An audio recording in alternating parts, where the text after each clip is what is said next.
Bonjour à toutes et à tous. 1, 2, 3, ça déboîte, une boîte, un contenu, une explication express, s'il vous plaît. Et aujourd'hui, on parlait du dernier banquet. Un jeu pour 45 minutes de 6 à 25 joueurs dès 10 ans. Dans le dernier banquet, on jouera des rôles dans différents scénarios. Ici, il s'agit du scénario de 6 à 10 joueurs, c'est-à-dire la princesse séquestrée. On agit ensemble dans différentes factions pour essayer d'obtenir la partie du scénario que l'on souhaite en fonction de son équipe et de la faction qu'elle représente. On distribue ensuite les personnages en fonction d'un des 6 scénarios du jeu. Chaque joueur occupe une place dans chaque scénario. Le joueur actif est celui qui tient le sceptre. Tous les joueurs sont placés en cercle avec des voisins qu'ils peuvent influencer ou non en fonction de leur personnage. Par exemple, ici, moi, j'ai la sorcière. J'ai une attitude charmeuse. Dans ses répliques phares, elle dira « Je vous ai à l'œil » et « Personne ne peut échapper à son destin ».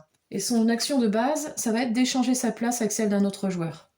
Après, chaque personnage a des actions spécifiques, comme par exemple ici la sorcière dira « Je peux invoquer n'importe quel gentilhomme », et du coup elle choisit un gentilhomme d'une autre faction, il vient à sa place, il la partage jusqu'à la fin du round. En fonction de si on pense avoir un traître ou un loyal proche de nous, l'idée ça va être d'essayer d'agir en fonction. Par exemple avec ma sorcière, moi je suis loyale, donc je pense que si j'ai un loyal avec moi, je vais par exemple dire « Je vous ai à l'œil », pour donner un indice à mes ennemis qui ne savent pas quel personnage j'ai et quelles sont mes réponses. Si je pense par exemple que c'est un ennemi, je vais dire « Personne ne peut échapper à son destin », l'air un peu plus éventuellement menaçant, plus que charmeur, puisque je sais que ça peut être un ennemi.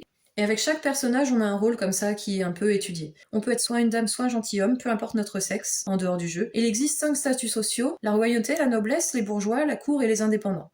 Ce statut pourra affecter les actions de chaque personnage durant la partie. Choisis alors si on joue avec les règles simples ou avec les règles complètes. Avec les règles simples, on n'utilisera ni l'action 2, ni les faveurs. Certains scénarios utilisent des pions objets pour attribuer des rôles ou des effets à des joueurs. L'hôte et le patron prennent un instant le rôle du meneur de jeu et proposent des actions particulières et un veto. Pour jouer un scénario, on suivra la phase de tour et la phase d'objectif.